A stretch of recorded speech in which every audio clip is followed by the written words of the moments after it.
Hello everybody, Neil from Cube 3 here, and I'm here to tell you that episode 99 of Glass to the Wall doesn't feature any video of our beautiful faces, and that is because of a technical difficulty. I am very sorry. Anyone though listening to us on our podcasting services, you wouldn't notice any difference anyway because you don't get to see our faces. But anyone watching on YouTube, there is some B-roll footage here to keep you entertained while we talk about Nintendo. So guys, let's take it away.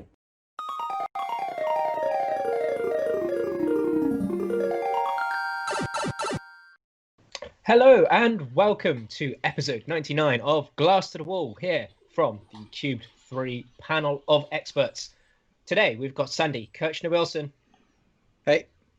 Luke Hemming. Hello. And Mike McCann. Hello. As well as your host, Neil Flynn, myself. That's right.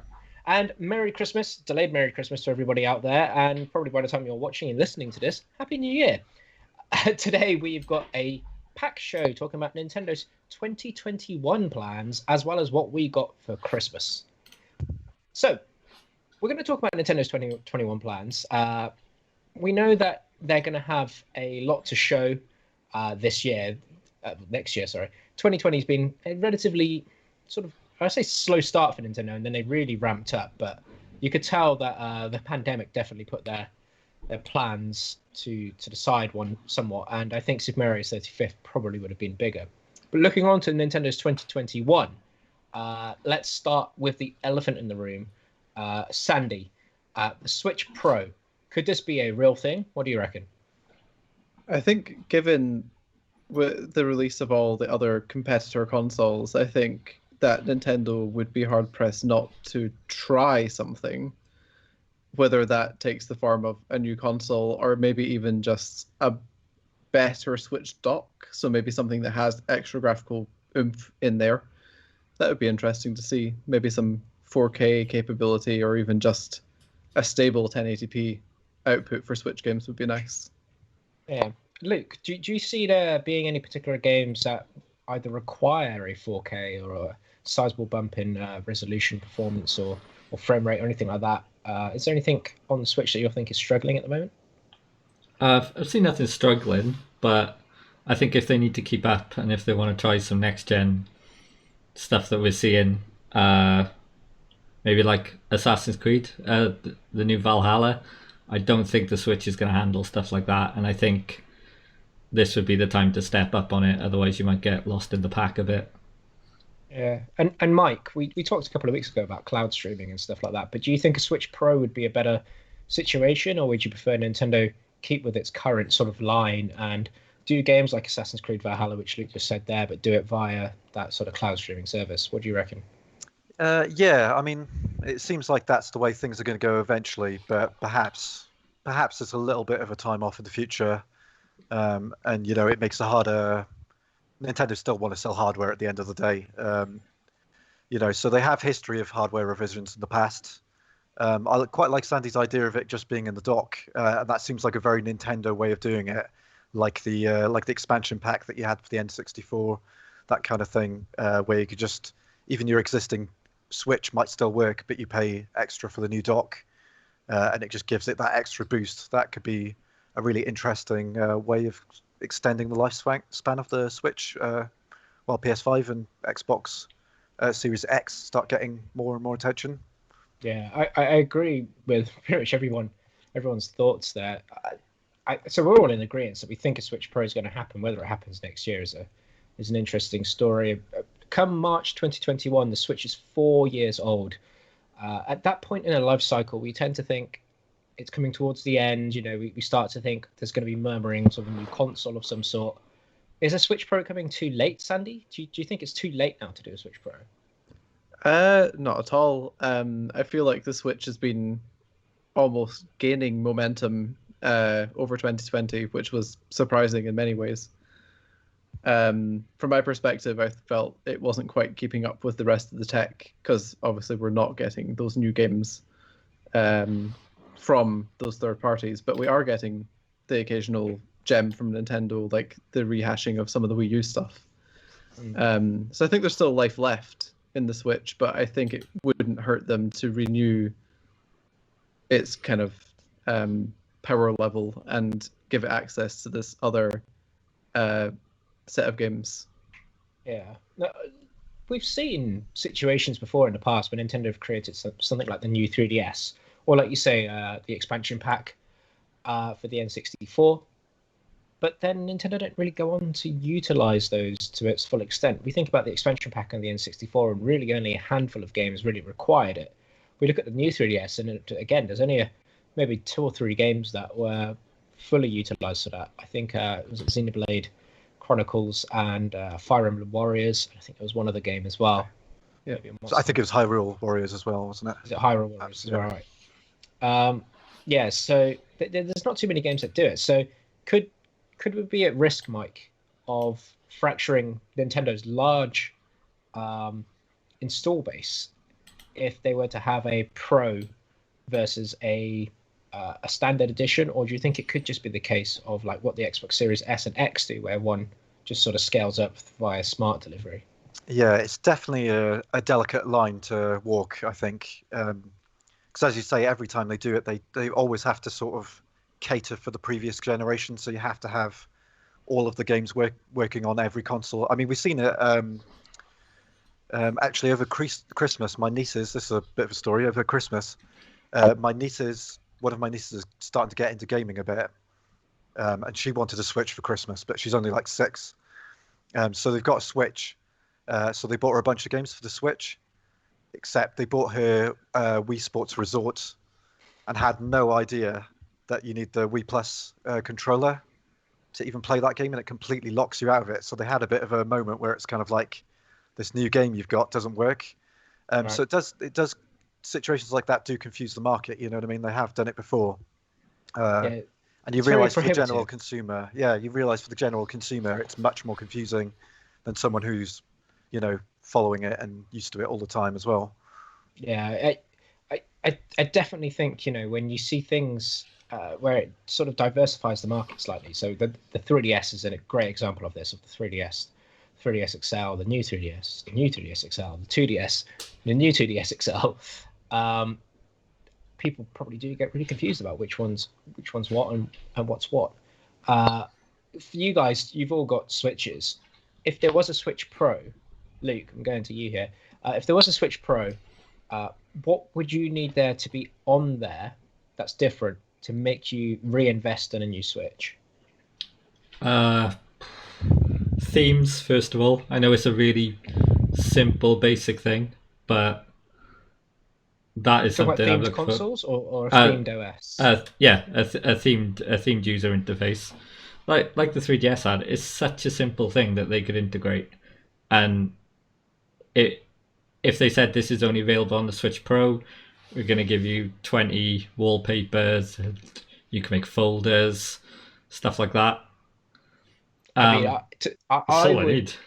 If I was a standard Switch user, I'm not gonna lie, I would be a bit fuming if it said that you needed a Switch Pro to run a background image or themed color or folders.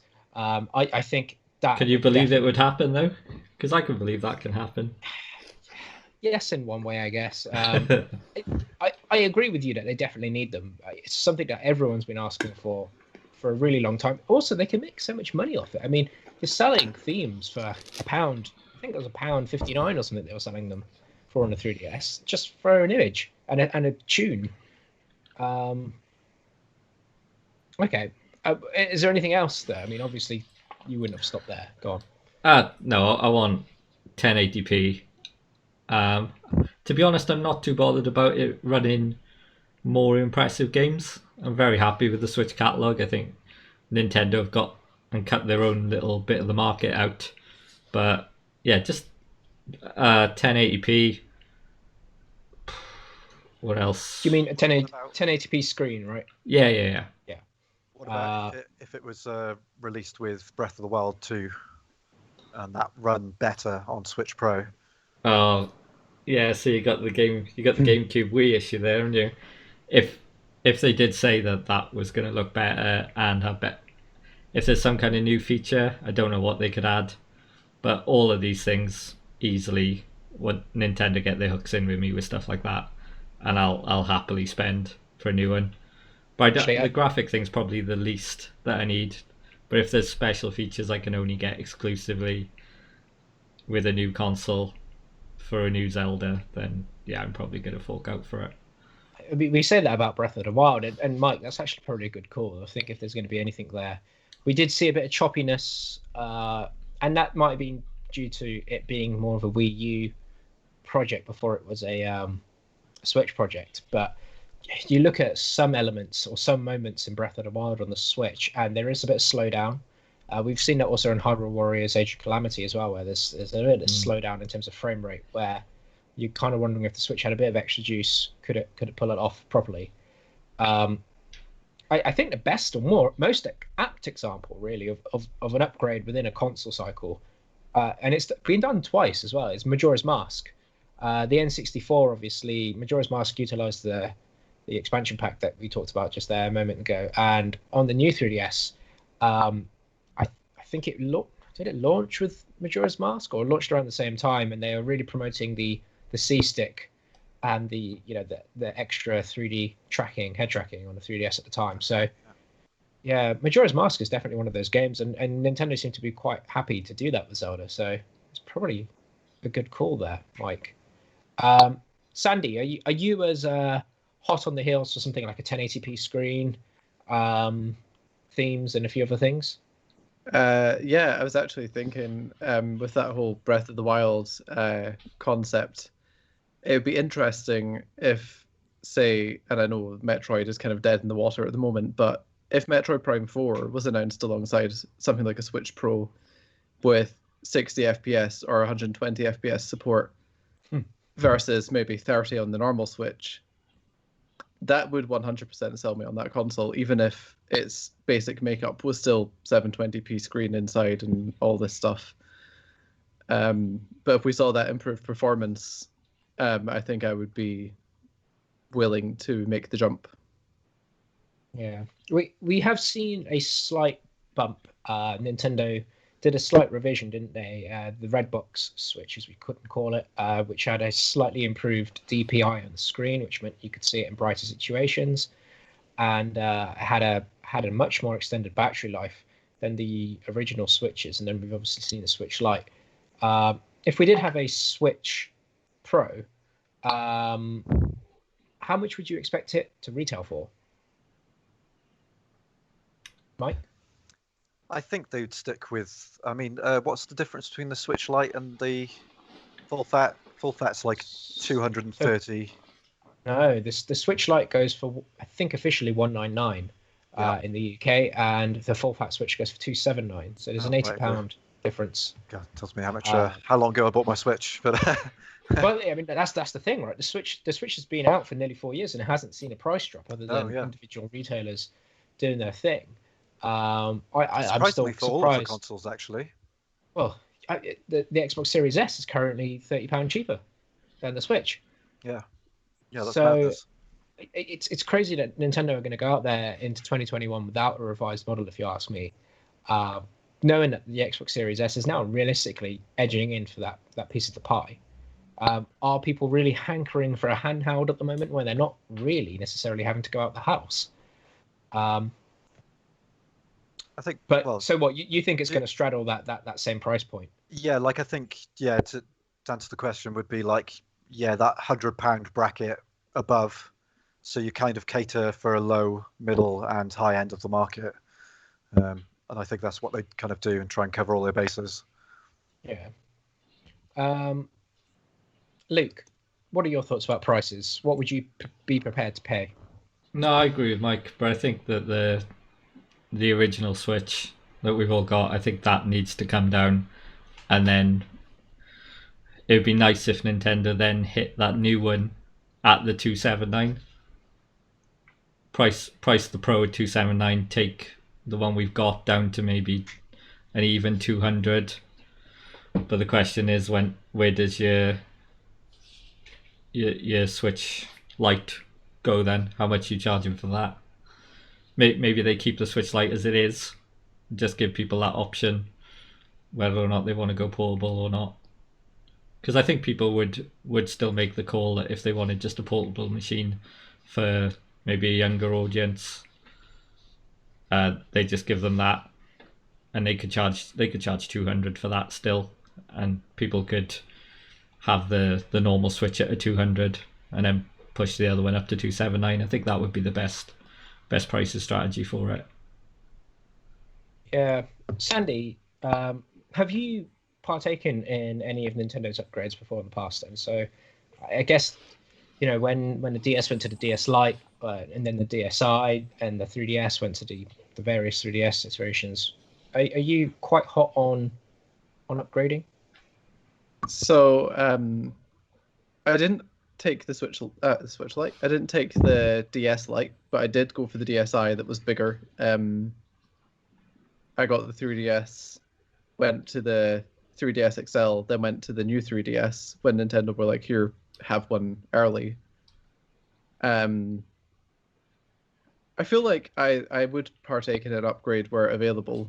I think I'm kind of a sucker for that kind of stuff. Like I have the PS4 Pro and the Xbox One X, and that's coming from the original two consoles.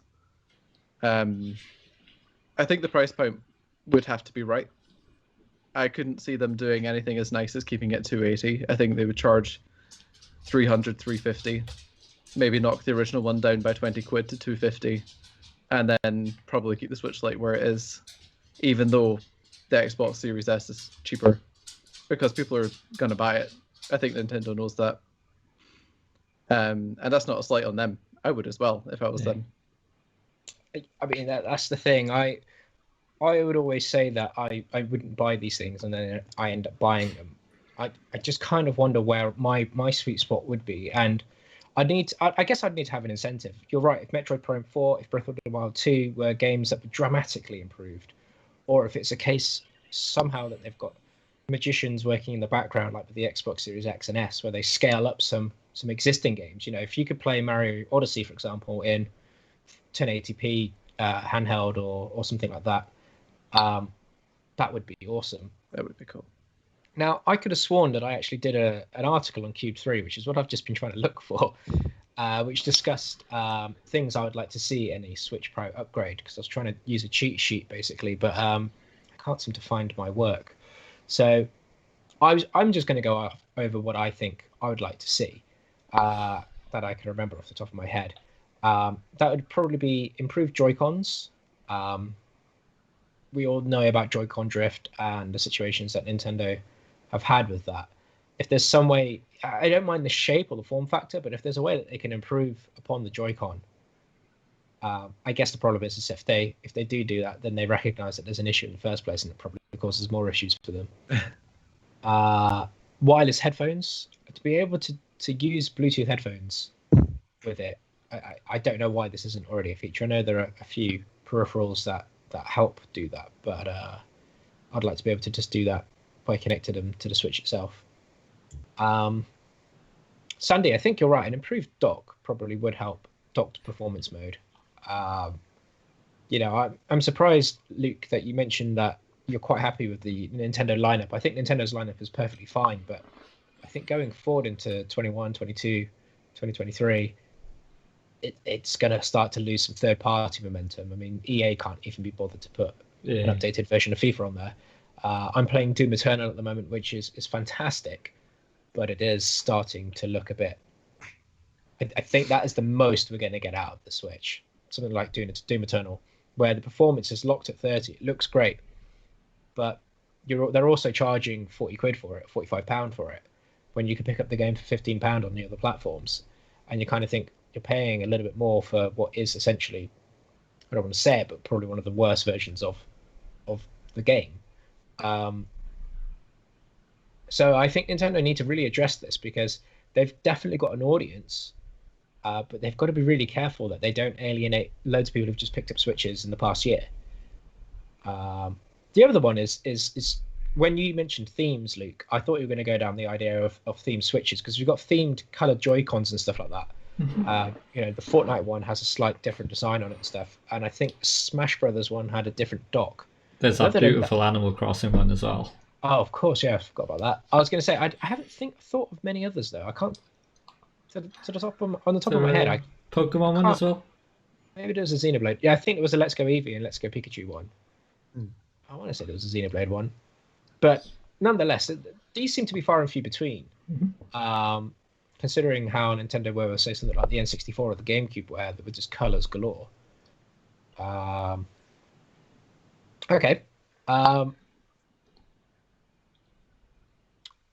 In terms of 2021, though, or in 2020, we've seen Nintendo diversify their product portfolio quite a lot. We saw Lego, we saw clothing from Gap, I think it was. We saw, I think they teamed up with Footmaker as well. I want to say they teamed up with Puma, and a few other places as well. Nintendo's products have been all over the place. We've got a theme park on its way.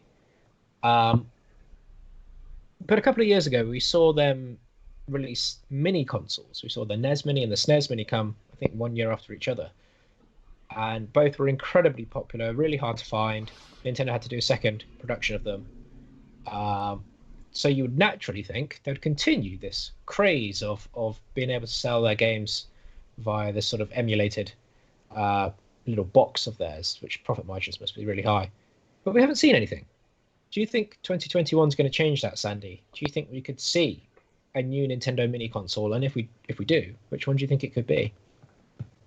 Oh, I do think we could see a new mini console. I'm not sure it's what I'd be wanting to see, because I would probably buy one. But I'd actually quite like to see something like the Game Boy Advance get some airtime after being sorely missed on Virtual Console for the 3DS. I think it'd be nice to see a return of some of those Mario ports. Maybe it's a couple of Metroid games that are trapped on there. I mean, that would be my childhood returning, I think. I think that's why I'm gunning for that. Yeah. The Game Boy Advance had a very short shelf life. 3 years before it got replaced by the DS. It's insane, really, considering it's one of Nintendo's biggest selling console or handhelds of all time, really. I mean, it's not a poor performing handheld, that's for sure. I think it's at the 80 million mark, which I don't think the Switch is even at yet, which is impressive considering such a short time frame. We could see a situation where that could happen. I feel like that you're jumping chronologically, though. But it could be a case where they put them on the Switch Pro, right? I mean, we saw that with Super Nintendo games on the 3DS and the new 3DS. The original 3DS couldn't play Super Nintendo Virtual Console games, but the new 3DS could. In terms of a mini form factor, would you prefer it to be a like for like of the original Game Boy Advance, or would you want an SP model, or would you want a micro? Or would you prefer to go down the sort of Game Gear micro route where it's the size of your thumbnail? Oh, no, not that. Probably based on the original Game Boy Advance. Because obviously they could just go, here's a Game Boy Micro with games built in. But that original form factor, that was the comfortable one. Yeah. And maybe just shave like a couple of centimeters off it and bam, you're done. It's a mini console. What would you be prepared to pay for that? I mean, what was the mini NES and SNES? They were like, what, 80 or something? Yeah, I think they were £80. Yeah, 21 games packed in with 2 controllers on the SNES, only one on the NES. I think so long as the games were right, I'd pay between that 60 and 80. But I probably wouldn't pay more. Interesting. Okay. And Luke, what about you? I mean, did you happen to have the NES Mini and the SNES Mini? I've got the SNES Mini. My NES is still hooked up, so I didn't feel the need for that. But I never had a Super Nintendo growing up, so that was quite a fun thing to have, other than playing it on ROMs. You'll probably go through your adulthood phase where you turned 33 and thought, I don't want to buy a Super Nintendo. Yeah. Dog doesn't agree with me, apparently. Yeah. Okay, so in terms of the next step going forward, then, could you see there being another mini console, and if so, what would it be? Well, I was thinking chronologically. You think the next logical step would be the N64, but maybe with the Game & Watch being released this year, maybe we've created a new timeline. The timeline has been corrupted, so we might be going straight into a Game Boy Mini now, or just a full re-release of the Game Boy, which would be be pretty sweet. Although I'm kind of with Sandy. I'd love to see a Game Boy Advance. I had an SP, and that's one of my favorite consoles. And if they brought that up and, like Sandy said, shave a couple of centimeters off it, that would be enough for me, I think. But still, 60 to 80, I think, would be my limit there. But I'd love to see an SP, those NES SPs that I could never get my hands on. Stick that paint job on it, sorted. Interesting. I mean, actually, the Game & Watch ideas just made me think, I wonder if they'll do a Game & Watch collection style Game & Watch. I don't know, I feel like that was a one-off thing for Mario, but like you say, it was a really left field thing. I was not expecting that at all. A Game Boy Mini would be good. I just don't know how those monochrome games would really stack up in 2020.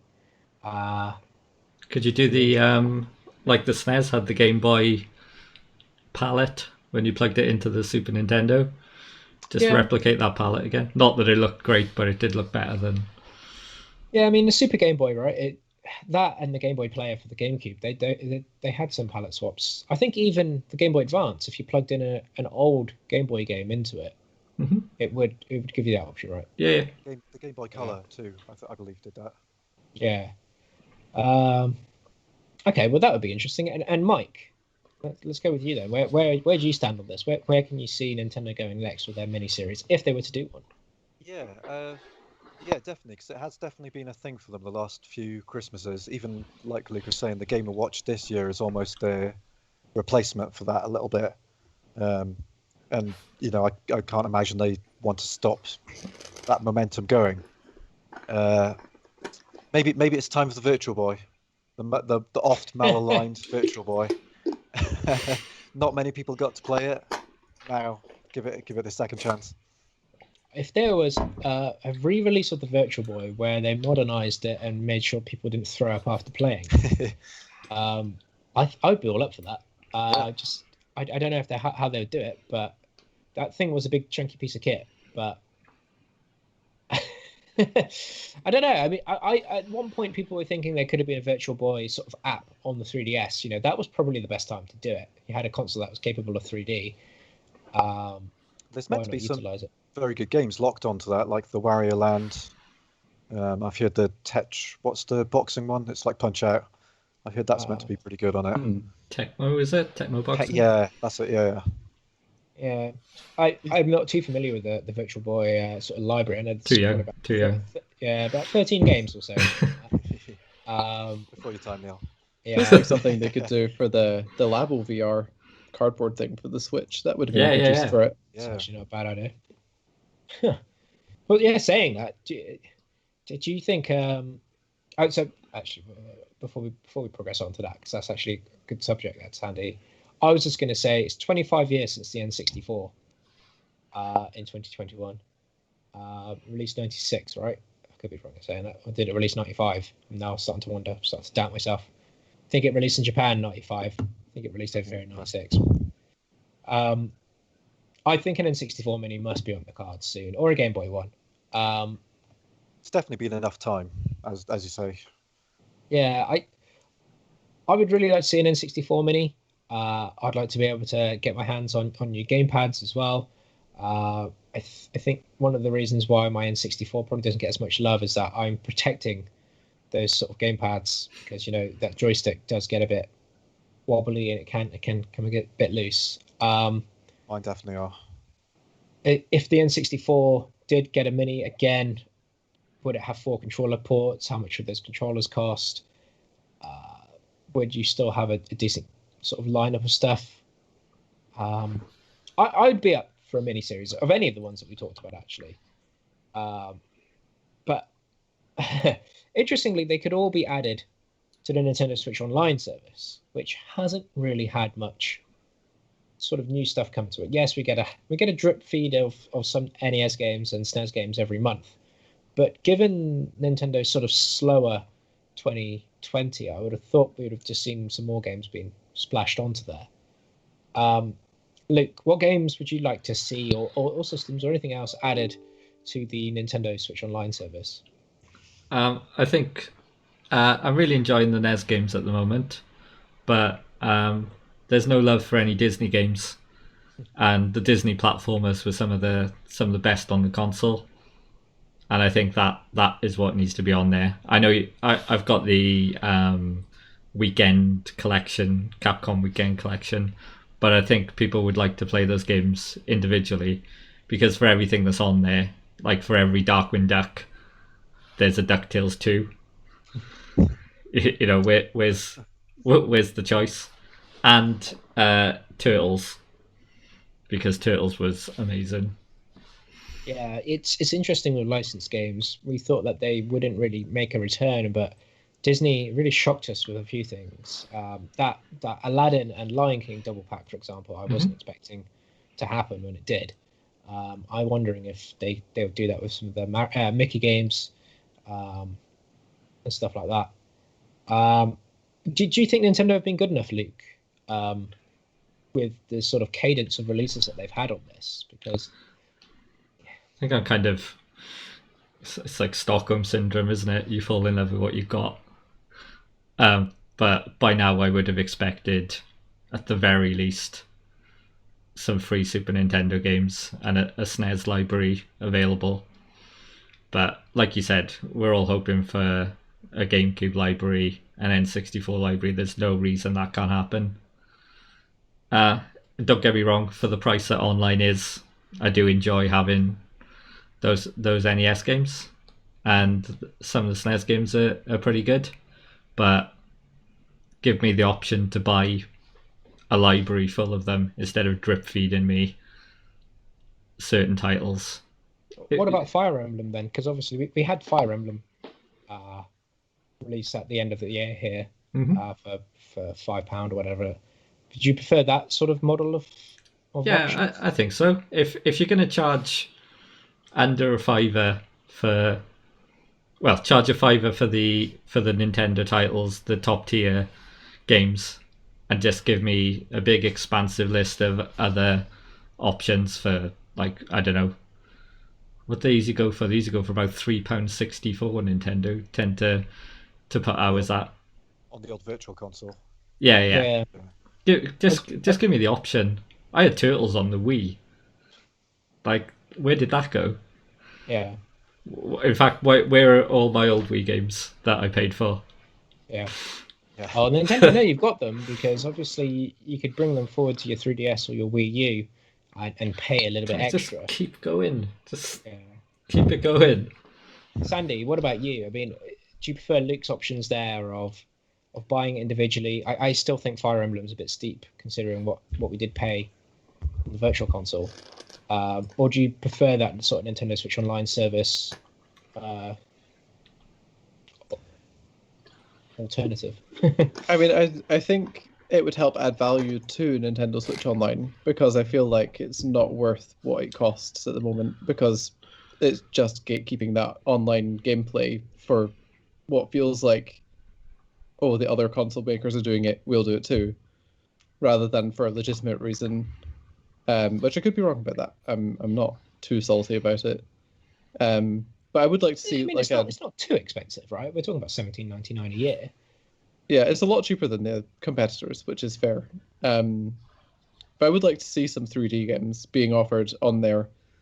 And I think instead of selling individual games like Luke suggested, or maybe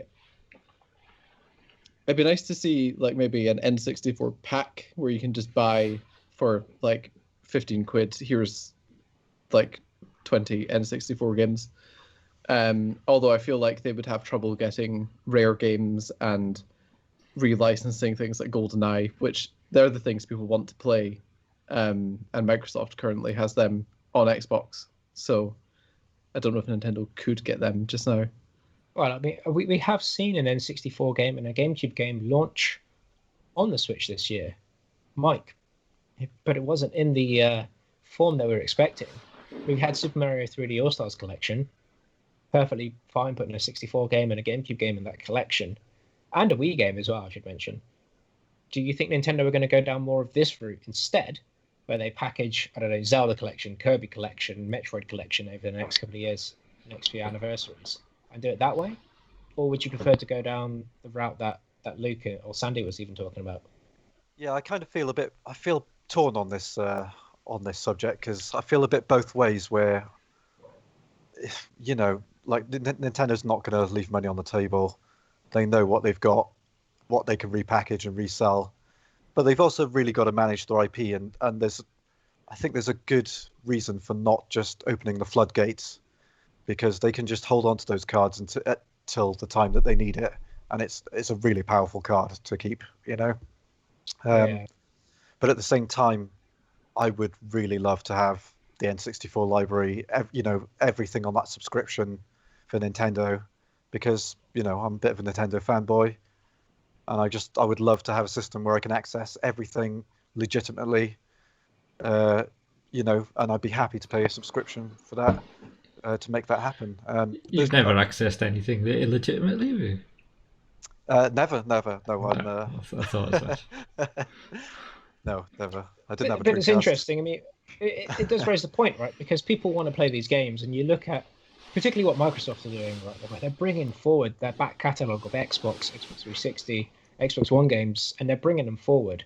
And your accounts and your purchases are tied to that. You can see what you have. It's bizarre to me. I mean, even when Nintendo did that, they charged you for it. I in one way, I do want them, right? But I think about how much do I play Nintendo Switch Online, like SNES and NES games. Like, what do I actually really boot up that app very often? And I think no, I don't. So do I even play my NES Classic or SNES Classic very often? No, I don't. So the thought of these games are really good, are really nice, but I actually don't play them that often. And I know I'm just talking about me here. I'm not talking about the general public. But I wonder if Nintendo has some diagnostics, some playtime sort of analysis of this, and they probably saw over the Virtual Console. Did people actually play them as much as they thought they did? I often wonder this too. And maybe they're just thinking, is it worth the effort, or does it cause more issues than not? I mean, for me, I think it's easy money for Nintendo, but there must be a reason. Do you think maybe what they're releasing isn't what's bringing people in? Like, when I boot it up, I'll just play Super Mario Brothers 3, and then I'll turn it off again. But maybe if they did say, we're going to have next week on SNES, we're bringing every Final Fantasy that was ever released for the SNES on, and then monitor those figures, then maybe they'd see a bit of an uptrend in it. Because I don't even know when these things are being released, when new games are coming for the online anymore, because they release 4, maybe one of them I'll touch. So maybe it's the lineup. What if it was like a Netflix, almost like a Netflix model, where Yeah, they cycled it out and they said all Final Fantasy celebration for a few months, and then that cycles out, get back on the limited releases. I'd be That more cool inclined to yeah, and you'd only have to put that Netflix feature in, coming soon, and I'm gonna be dipping back in. Or maybe they could. It would cause more of a furor, I think, if they started removing titles and stuff. I think so, especially in light of the recent activities. Yeah.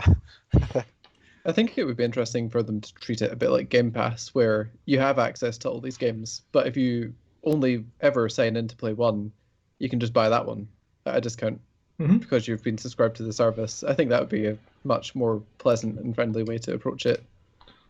Because there's stuff on there that I want, but yeah, it's crazy, right? If you think of every single game that would have got maybe over an 8 or 9 out of 10 from Nintendo, right, going all the way back to the NES, SNES, Game Boy, all the way up to now, and you had them all available digitally on that shop, just like how Microsoft have done with their stuff, right? It's just phenomenal money that they could easily be making. But I think the reason why Nintendo do this, and it's been spoke to about to death on so many other shows as well, but Nintendo like to keep that nostalgia away from you, so that when they do release it, they can fleece you for it. and we've seen that with that game the Game & Watch Mini, right? It's £45 for essentially Super Mario Brothers, and Super Mario Brothers Lost Levels, right? And Ball. And Ball. It's 3 games, and yes, it's a nice little collector's item. I know it's not necessarily designed for that purpose, but that's the point, right? They could charge £45 for that, whereas you know that nobody else could do that. If Sega did that, okay, fine. Sega did do that with the Game Boy, the Game Gear Mini, but I don't know. I don't think there's many other companies out there that could really hold your nostalgia to ransom as such. I mean, Sony tried it with the PS Mini, and people just trampled on that. So, but equally, actually, you know, Sony's back catalog situation is probably just as sort of dire as Nintendo's. Really, we haven't really seen much by way of theirs. I know they've got some games on PS Now. Got some PS3 games. I think so. Yeah. It's PS Now, yeah. But it's still not the same, right? And it's not the same as Microsoft's efforts of really going back through their back catalogue. And Sony have the same sort of situation where they've got so many classics locked on the PS1 or PS2 that they could really sort of take advantage of and not doing so.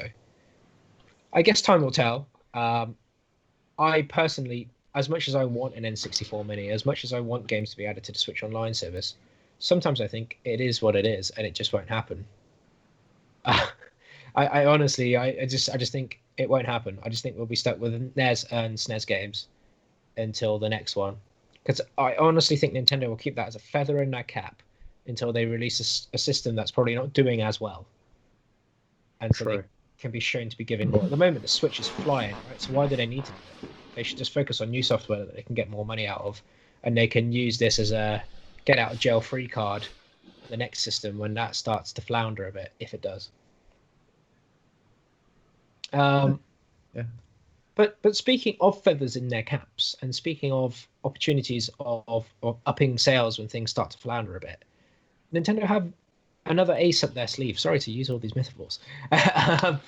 And that is the Nintendo Selects line, or the Player's Choice line for some people, which we've seen for decades now launch slightly a few years after those games have come out, after they've either sold a certain amount or been relatively successful, or perhaps when sales start to dip. I think it's time for a Nintendo Switch Selects line. It took a little while for the 3DS one to come. I think it probably didn't come around for about 6 years after launch. The Wii U one was there as well. The Wii had theirs. The DS didn't have one. But the GameCube had Player's Choice, and so did the 64, and so on. Luke, why hasn't there been a Switch line added yet to the Nintendo Selects? Well, when we were looking into this for this podcast, like I said to you before we started, I thought this was already a thing. I assumed that this had happened like last year, and all the titles you'd expect to be on there were on there. But after you telling me that it hasn't happened, which is baffling, I think the only reason I can think of is these, as you said with the online, these games are flying off the shelves still at full price. They're consistently in the top 10 of the downloads. So why lose money for yourself when people are picking them up? If you're going to pay full price for them and they're still selling that well, I don't think it's coming until the sales start to dip. True. Mike, can you think of any other reason why there hasn't been a Nintendo Switch Selects line yet, other than strong sales? I've only just got to reiterate what Luke said. I think they use them to stimulate sales, and sales haven't been slowing for the Nintendo Switch or the Switch titles. I mean, as soon as you have a cheaper line of games in it, you also incite people who are on the fence a little bit to jump in on the console. So they'll buy the console with a few of the cheaper games and stuff. But I just don't think Nintendo have had to do that yet. But as you say, with the new consoles I say on the horizon, they're over the horizon now. I think it might be a more of a likely proposition for 2021. And Sandy, do you think there will be one coming in 2021? And if so, what do you think should be the first additions to this collection? I mean, I think it certainly wouldn't hurt to have a more budget line come into view, maybe slash some of those older games in half price wise. I'd expect to see probably Breath of the Wild 1 in there, and maybe some of the Wii U stuff that came across, like Mario Kart and Pikmin on there. Although, of course, Pikmin is not old yet, so maybe not that one. Because, I mean, these games, like their Nintendo Selects lines, are usually, what, a 50% reduction, something like that? From 30 to 15, from 50 to 25. Yeah, they can go for quite cheap. Now, I'm actually just going to read out. You mentioned interestingly, and it's just something I think that Wii U games that have been ported over to Switch should have been sold at a budget price in the first place. Yep. And I think some of them have been. Captain Toad was, for example, but some of them like Pikmin, Donkey Kong, Pokken, they were all sold at full price. Now, the Wii U's Nintendo Selects line is Captain Toad's Treasure Tracker, Donkey Kong Tropical Freeze, Fast Racing Neo, Wind Waker HD, Lego City Undercover, Mario Party 10, NES Remix Pack, New Super Mario Brothers U, Nintendo Land, Pikmin 3, Sonic and All-Stars Racing Transformed, SteamWorld Collection, Super Mario 3D World, Just Dance 2015, and Wii Party U. Now, Captain Toad, Donkey Kong, Fast Racing Neo, Lego City Undercover, New Super Mario Brothers, Pikmin 3, and New Super Mario 3D World, although it's about to be, are all on the Switch. And like you say, I think it's too soon for Pikmin 3, but some of those older ones like Donkey Kong and Captain Toad, where you could have already picked them up on Wii U for, I think it was £15 or £20 at the time of when they came out on Switch for £40-50. I think it's a bit harsh to keep charging that amount, right, Luke? What do you reckon? It's got the Super Mario Odyssey levels in Captain Toad, though, hasn't it? That's got to be worth an extra 15 quid. Is it though? Funky Kong, okay, the Funky Kong tax as well, and Donkey Kong Tropical Freeze. Like Mike said, I think there's certain titles that may justify it, but I had Lego City Undercover on the Wii U. There's no way I'd pay full price for the same game on the Switch. It was perfectly serviceable on the Wii U, and there's nothing that's going to sway me to pay full price for it. Sandy, yeah, if Mario Kart dropped to Luke, just 1 second. Sandy, if Mario Kart dropped to £20, would you buy it? Yeah, I'd buy it 100%. Sorry, Luke, I interrupted you there. No, well, we're just trying to sway him, aren't we? Yeah. Although I didn't know I had it until you mentioned it. Sorry, you were about to say something else, and I completely interrupted. I'm just going to say that the first-party titles would be the only things that I would consider paying full price for. Wind Waker HD, I think, is worthy of the price tag, but there wasn't much else you were saying there. Like, how much did you say NES Remix was on there? Yeah, NES Remix Pack. And how much are they charging for that on the Switch? That would have. It didn't actually release in Europe. It only released in North America. But no, it's not on Switch. It's only on Wii U. Oh, that's okay. Sorry. The games I read out there were for the Wii U. I was just saying that some of them were then ported to the Switch. Yeah. But if they released after the Switch and paid good for it, then that's a joke. Yeah. Not to get angry about it. Yeah, the Wii had a sizable number of games as well, and so did the game. The GameCube had loads. Wow, just looking at the GameCube's Player's Choice line, there's too many to count. The N64 had a nice sizable list as well. Pretty sure Sandy, Smash Brothers was on the GameCube one. Yes, it was. It's my copy of Smash is actually a Player's Choice one. I think mine is as well. Sold it and bought it back. I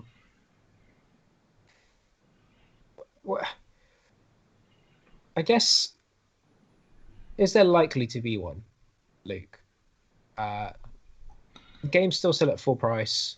If you were Nintendo, what would you do? Would you still continue to sell Breath of the Wild at 50 quid? You've just got to keep an eye on those sales, haven't you? There's going to be some time in the year where there's going to be a slump, And yeah, maybe if that new console is coming, that Switch Pro, now's the time to cash in on the original Switch with a Select line. Yeah. But like you said, like Mike said, I don't think it's going to happen until sales start to see a slump. And when you only have to look at the charts on the online to see that everything's still selling. Everything's selling as well as it was the day it came out. So they're not going to do it at the moment. Yeah. Now, I'm going to add in another topic here, which is something I didn't say that we'll discuss about, and it's actually just because Sandy brought it up not so long ago, and that was Nintendo Labo. Now, over the last few years, we've seen Nintendo innovate with certain things. We saw Ring Fit Plus come in. We've seen that Mario Kart Live home circuit as well come through, and we saw Labo. Now, Labo was sort of, it had its own direct at the time. I remember they segmented it away from the real Nintendo Directs because I think they were probably a little bit worried about how people would react to them selling cardboard for £70. But it has done well, probably beyond their expectations. So well that they released that VR headset for it. It's Nintendo's only sort of foray into the VR world currently, obviously, Virtual Boy aside. Would you like to see any of Nintendo's games be ported to VR? Because we saw Breath of the Wild, we saw Smash Brothers, and we saw Odyssey. Sandy, is there anything else that you would like to see Labo VR potentially do? Ooh, that's a question and a half. I think it'd be interesting to have something along the lines of Pikmin being VR compatible. Because, I mean, we've seen games like Moss and Astrobot on PSVR, and they have the sort of top-down perspective. You're kind of just directing things around, and that kind of obviously negates motion sickness and stuff like that. I feel like that might be a good fit. I'm struggling to pull the Nintendo games out of my head. I mean, Ring Fit would be a good VR one. Oh, Okay, you're right in the action. Oh, imagine the sweat though. Yeah.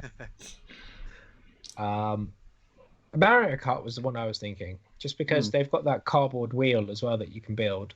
So if you can get the cardboard wheel and the pedals, and then just have the VR headset on, I don't know. It feels like it just a no-brainer, so really. cool. But I guess they'll probably just hold that off until the next sort of system. Luke, do you foresee any sort of other similar product similar to Labo or anything innovative from Nintendo coming out in 2021? I know that's a bit of a wide open question, but I wouldn't be working in the job I'm working in if I could think of what Nintendo was going to come up with next. Like, who saw a cardboard boxed VR headset and robot?